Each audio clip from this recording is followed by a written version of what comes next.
what is market systems development? How does it work? And really, at its heart, it's about diagnosing the root causes through which market systems are not working for the poor. And then by understanding those root causes, designing interventions to change them. And those interventions deal with trying to change the behaviors and practices of market actors. And those behaviors are shaped by incentives in the system. They might derive from the way that supporting services and infrastructure works or doesn't work often, but they also come from institutions. In other words, the rules of the game through which the economy and the market works. And I would actually argue that it's the institutional factors that are the most influential in shaping the behavior of market actors. And so that's where change needs to really focus. In practice, however, in my experience, I have seen sometimes that there tends to be a greater emphasis on focusing on economic incentives and focusing on technical solutions, especially related to supporting services, and less emphasis on the political and social incentives that shape the way that market actors work, and on the institutional aspects of the market system. Often institutions are diagnosed and understood, but understood as being the constraints within which programs try to change the way that markets work, rather than contemplating how institutional change can actually be a program objective and how that can be achieved. And as I've said, I think institutions are the most important factor shaping market actors. And so transforming markets to work better for the poor really requires institutional change, especially to achieve change as well that is sustainable and at scale.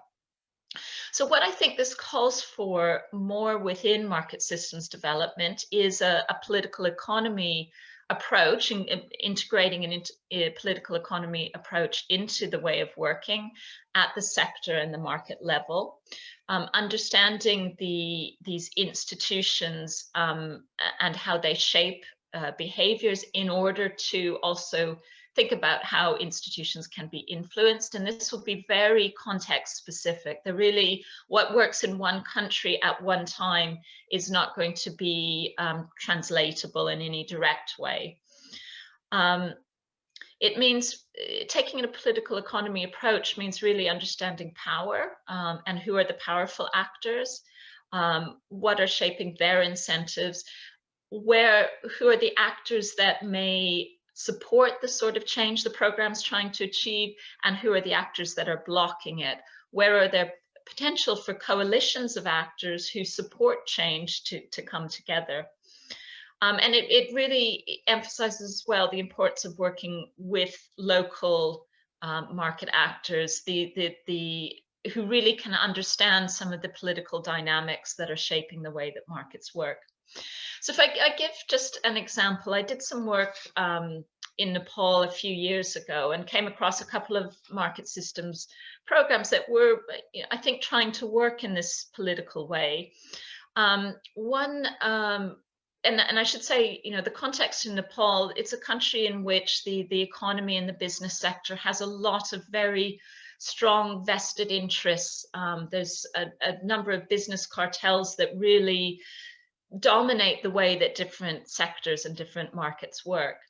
And so one program was really trying to encourage investment in the hydroelectric sector, a sector with huge potential in Nepal, but was coming up against these vested interests within the business sector.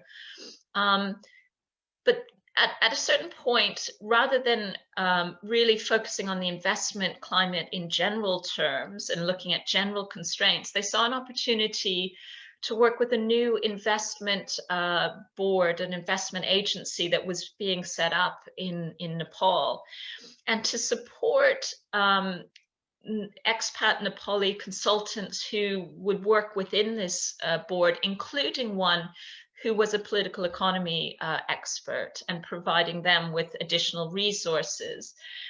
And they were able to work with the sort of political and institutional environment, overcome some of the the blockages that had been preventing new investment in this really high potential hydroelectric power through very context-specific work, through changing the way that investment processes were working. And it required the program itself to be very flexible and very adaptive to this specific opportunity that arose. This wasn't part of the plan of the program. In a similar way, another example was a Palladium program called the Economic Policy Incubator. And in a different area, but in a similar way, we're able to identify a positive opportunity around the special export zones and a policy, a law for the special export zones that had been stuck in the Nepali parliament for a very long time. But there was a coalition of actors that were coming together that would enable change, that would support change. And the program was able to pivot from trying to focus more on business entry procedures to supporting and enabling this change around the special economic zones. So if I just sum up, I guess, or you know, the final reflection is perhaps why this type of work isn't happening more, why this perception I have of a focus more on the economic and the supporting services rather than the political and the institutional. I think there are a couple of things. One is perhaps a tendency to be driven more by neoclassical economic thinking, which really says that it's the market that shapes the incentives of rational economic actors.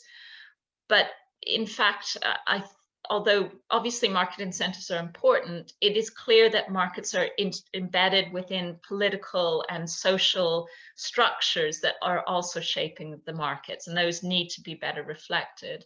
And then secondly, I think programs are under real pressure, sometimes from donors and funders, for example, to focus on more measurable changes, things that are predetermined, where they can provide evidence that they're creating a change. And the sort of examples I gave were not about predetermined changes, but were about responding to political opportunities.